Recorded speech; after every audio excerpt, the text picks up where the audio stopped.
बिस्मिल्लाहिर्रहमानिर्रहीम। अस्सलाम वालेकुम। मैं हूं आपके साथ मोहम्मद मुदस्सिर। तो आज मैं आपके साथ हाजिर हूं लेटेस्ट जॉब अपॉर्चुनिटी के हवाले से, खासतौर पे उन लोगों के लिए जिन लोगों को डिफरेंट ऐड मिले होंगे वर्कर वेलफेयर स्कूल सिस्टम के हवाले से। तो बहुत ज्यादा लोगों के क्वेश्चन आ रहे हैं कि सर उसमें कैसे अप्लाई करना है, कौन कौन से स्कूल अवेलेबल हैं, कितनी सीट अवेलेबल है, क्या एलिजिबिलिटी क्राइटेरिया है, एप्लीकेशन कैसे सबमिट करनी है, कौन कौन सी डॉक्यूमेंटेशन की रिक्वायरमेंट है और कौन कौन से लोग अप्लाई कर सकते हैं। तो इंशाल्लाह इस वीडियो में हम डिटेल के साथ ये सारी बातें डिस्कस करेंगे। मैं अपने तमाम व्यूअर्स से रिक्वेस्ट करूंगा, प्लीज आगे बढ़ने से पहले हमारे चैनल को सब्सक्राइब कीजिए, लाइक कीजिए, शेयर कीजिए और कमेंट कीजिए, ताकि आपको आने वाली हर किस्म की latest information with the best of time मिलती रहे। अब बात यह है कि आपके बेनिफिट के लिए हमने होम अप्लाई की भी सर्विस शुरू की है। आप पाकिस्तान या इंटरनेशनल लेवल किसी भी यूनिवर्सिटी, किसी भी कॉलेज या किसी भी जॉब के लिए या किसी भी स्कॉलरशिप के लिए अप्लाई करवाना चाहते हैं या किसी और जगह रजिस्ट्रेशन करवाना चाहते हैं, तो सिर्फ आप सिंपल घर बैठे हमारे व्हाट्सएप नंबर पे कांटेक्ट करेंगे। हम आपको घर बैठे ऑनलाइन अप्लाई की अपॉर्चुनिटी देंगे। आपका बैंक का चलान अगर कोई होगा तो वो पे करेंगे, डॉक्यूमेंट प्रोसेस करने हो, प्रिंट करना हो, ईच एंड एवरीथिंग सारा हम आपको घर बैठे फैसिलिटी देंगे। तो इसके लिए आपको किसी स्कूल, किसी कॉलेज, किसी यूनिवर्सिटी, किसी बैंक या किसी इदारे में जाने की कोई जरूरत नहीं है। आपने सिंपली घर बैठे ही हमसे ऑनलाइन कॉन्टेक्ट करना है। अब बात करते हैं कि आपके सामने इस तरह का एक ऐड आया होगा, यहाँ पे आप देख सकते हैं जरूरत अमला तदरीसी वगैरह तदरीसी, यहाँ पे ये न्यूज़पेपर के अंदर शाया किया गया है और उसके हवाले से हम डिस्कस करने जा रहे हैं। तो सबसे पहले मैं आपके सामने यहाँ पे देख सकता हूँ, ये एक लॉन्ग पीरियड के लिए नहीं है, एक शॉर्ट पीरियड के लिए है। ठीक है, यहाँ पे आप देख सकते हैं नंबर शुमार, यहाँ पे नाम असामी, उम्र की हद, मतलूबा तलीमी पेशा वराना काबिलियत तजर्बा, महराना मुशायरा, इच नए थिंग्स यहाँ पे डिस्कस किया गया है। सबसे पहले मैं यहाँ पे डिस्कस करता हूँ सीनियर टीचर जनरल, उसकी उम्र जो है वो 21 से 30 साल होनी चाहिए, एमए बीए ऑनर्स, और उसके साथ साथ अरबी इस्लामिया तारीख, मुतालिया पाकिस्तान मुआशरत, बीमा बीएड या एमए एजुकेशन। 45,000 उसकी तनख्वाह है और नंबर शुमार क्या है 10। उसके बाद यहाँ पे नाम असामी जूनियर टीचर है, उम्र की हद यहाँ पे आपको बता दिया गया है, यहाँ पे जूनियर टीचर सामने डिस्कस किया गया है और उसके बाद यहाँ पे आप देख सकते हैं। ठीक है, उसके बाद यहाँ पे नंबर शुमार सॉरी उसके यहाँ पे हम सीक्वेंस के साथ डिस्कस करते हैं। सेकंड नंबर पे बात आती है सीनियर टीचर बायोलॉजी के हवाले से, यहाँ पे 21 से 30 साल होनी चाहिए, MA MSc BS honours biology chemistry, यहाँ पे सारा कुछ रिक्वायरमेंट है। इसी तरह सीनियर टीचर फिजिक्स के हवाले से और रियाजी के हवाले से डिस्कस किया जा रहा है। यहाँ पे आप एमएससी बीएस ऑनर फिजिक्स रियाजी बीमा मैथ बीएड भी होना लाजमी है।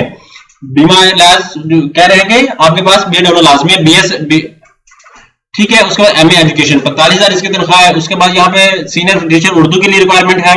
उसके बाद सीनियर टीचर इंग्लिश की रिक्वायरमेंट है, सीनियर टीचर आईटी की रिक्वायरमेंट है, सीनियर टीचर इंग्लिश की रिक्वायरमेंट है, फिर जूनियर टीचर उर्दू की रिक्वायरमेंट है। यहाँ पे जूनियर टीचर फिजिक्स रियाजी, और यहाँ पे आपको बता दिया गया है कि यहाँ पे डिफरेंट और भी है, junior teacher biology, accounts assistant, BCom जिसने किया, उसके बाद क्लर्क की जरूरत है, माली, आया, चौकीदार, नायब कासिद और खाकरोब, ये सब जितने भी हैं यहाँ पे सबकी जरूरत है और यहाँ पे पे भी बताई गई है।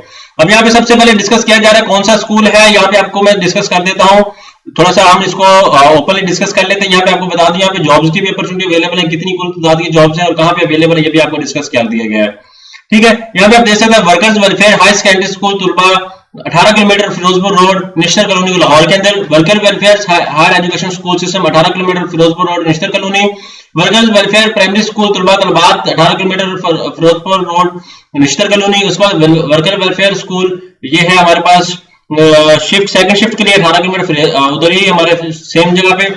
उसके बाद यहाँ पे worker welfare school Najd COMSATS भूतिया चौक, उसके बाद यहाँ पे उसके बाद यहाँ पे आपको बता दें कि रायगंज रोड पे है। उसके बाद वर्कर वेलफेयर जो स्कूल है रायगंज लाहौर पे है कॉमसेट के पास।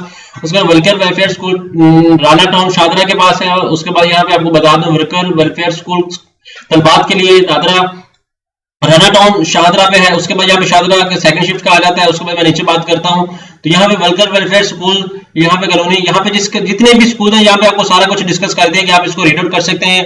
ठीक है, आप इसको देख सकते हैं। अगर किसी को ये ऐड चाहिए तो मुझे नंबर पे मैसेज करके हमारे व्हाट्सएप नंबर पे यहाँ पे ऐड भी ले सकते हैं। उसके बाद हम सबसे पहले यहाँ पे रिक्वायरमेंट डिस्कस करते हैं। जो मेन बात है शराइत क्या है कि इंटर्नशिप मुलाजमत की पेशकश नहीं है और ना ही मुलाजमत के मुकाबिल मुस्तकबिल के मौके से मुंसलिक है। इस प्रोग्राम के मकसद सिर्फ इंटर्नीज को तरबियत फराम करना है। ठीक है, उसके बाद ताकि इनकी पेशा वराना सलाहियतों में इजाफा हो। ठीक है, यहाँ पे आप देख सकते हैं सुबह शराइत के वाले से यहाँ पे डिस्कस किया जा रहा है। उसके बाद नीचे बात की जा रही है तमाम भर्तियां और कामयाब उम्मीदवारों का इंतखाब professional provisional board of management and workers union education की तरफ से किया जाएगा। उसके बाद तमाम भर्तियां हुकूमत के ऐलान करते तलीमी सेशन की तहत होगी। यहाँ पे आप नीचे आ जाए, उसके बाद यहाँ पे तमाम स्कूलों के सामने यहाँ पर भर्तियों के लिए सिर्फ मुतलका जिले का रिहायशी उम्मीदवार दरखास्त जमा करवाने का ऐलान होगा। लाइक एग्जाम्पल के तौर पर यहाँ पर मैं डिस्ट्रिक्ट बहावलनगर से, मैं डिस्ट्रिक्ट बहावलनगर के अंदर ही एप्लीकेशन दे सकता हूँ, किसी और जगह जाकर नहीं दे सकता। उसके बाद यहाँ पे अब सबसे पहले बात की जाती है कि यहाँ पे सीनियर टीचर और जूनियर टीचर की असामी के लिए मर्द हजरात सिर्फ बॉयज स्कूल और खवातीन गर्ल्स स्कूल में दरखास्त देने के लिए अहल होंगे। नेज खवातीन उम्मीदवार जो जूनियर टीचर की असामी के लिए बॉयज स्कूल में दरखास्त दे सकती हैं। उसके बाद उम्मीदवार इंटरव्यू के वक्त असर डिग्री सर्टिफिकेट असनाद इंटरव्यू कमेटी को चेक करवाने के पाबंद होंगे। सिर्फ वो उम्मीदवार जो दरखास्त देने के अहल होंगे वो अपनी तमाम तलीमी असनाद में फर्स्ट डिवीजन का हमल होंगे। इंटरव्यू में नाकाम होने वाले और गैर उम्मीदवारों को भर्ती नहीं किया जाएगा। उसके बाद उम्मीदवारों को कोई टीडीए नहीं दिया जाएगा। अब यहाँ पे अप्लाई प्रोसेस की बात की जाती है कि आपने 4 जुलाई से पहले अपने तमाम सारा कुछ डॉक्यूमेंट्स जो अपने नियरेस्ट स्कूल है जहाँ पे अपॉर्चुनिटी अवेलेबल है वहां पे अपने सबमिट करवा देनी है। ये जो ऊपर स्कूल मैंने मेंशन किया इनके अंदर है। उसके बाद यहाँ पे मैं डिस्कस कर दूं कि अप्लाई कैसे करना है। आपके पास यहाँ पे वो कह रहा है कि सादा पेज होना चाहिए। सादा पेज के ऊपर आप एप्लीकेशन अपनी लिखेंगे। उसके बाद तस्वीर आपकी होगी, मुसद्दका कापी शनाख्ती कार्ड होगा। उसके बाद तलीमी जो जितनी आपकी डिग्री है वो। उसके बाद यहाँ पे आपके सर्टिफिकेशन को आपके पास है, कोई आपने डिप्लोमा किया है, ईच एंड एवरीथिंग यहाँ पे सारा कुछ आपने जमा करवाना है। उसके बाद इंटरव्यू की पहली डिग्री में असनाद हासिल करें नंबरों के मुताबिक मेरिट लिस्ट बनेगी जो मुतलका स्कूल के नोटिस बोर्ड में मेन गेट पर 7 जुलाई को डिस्प्ले की जाएगी। उसके बाद उम्मीदवारों को अपने एतराजात, अगर कोई एतराज होगा तो वो 9 जुलाई तक अपने एतराजात को ठीक करवाएगा। उसके बाद बॉटम पे आ जाते हैं। उसके बाद बॉटम पे आने के बाद यहाँ पे आपको फाइनल जो डिस्प्ले की जाएगी, रोल नंबर आपकी जो लिस्ट डिस्प्ले की जाएगी वो 14 तारीख को डिस्प्ले की जाएगी। ठीक है, यहाँ पे आपको सारा कुछ डिस्कस कर दिया गया। अगर किसी को अप्लाई की समझ नहीं आ रही तो आपको बता दूं, अगेन रिपीट कर देता हूं कि आपने अपनी सिंपल एप्लीकेशन पेज लेना है, वहां पे अपनी एप्लीकेशन लिखना है, अपने कंसर्न स्कूल के हेड को। उसके बाद अपनी तमाम तस्लीमी असनाद, अपनी तस्वीर, अपने डिप्लोमास, अपने सर्टिफिकेशन जो भी आपके पास अवेलेबल आपने वहां पे सबमिट करवा देना है। आई होप कि ये डिफरेंट स्कूल अवेलेबल है। अभी मैं लॉन्ग इसको डिस्कस नहीं करता क्योंकि लंबी वीडियो बन जाएगी। आपको एक शॉर्ट सा इंटरव्यू दे दिया है। आई होप कि आपको आइडिया हो चुका होगा। अगर मजीद भी कोई इन्फॉर्मेशन लेना चाहते हैं तो प्लीज हमारे चैनल को सब्सक्राइब कीजिए, लाइक कीजिए, शेयर कीजिए और कमेंट कीजिए। जज़ाकल्लाह, शुक्रिया।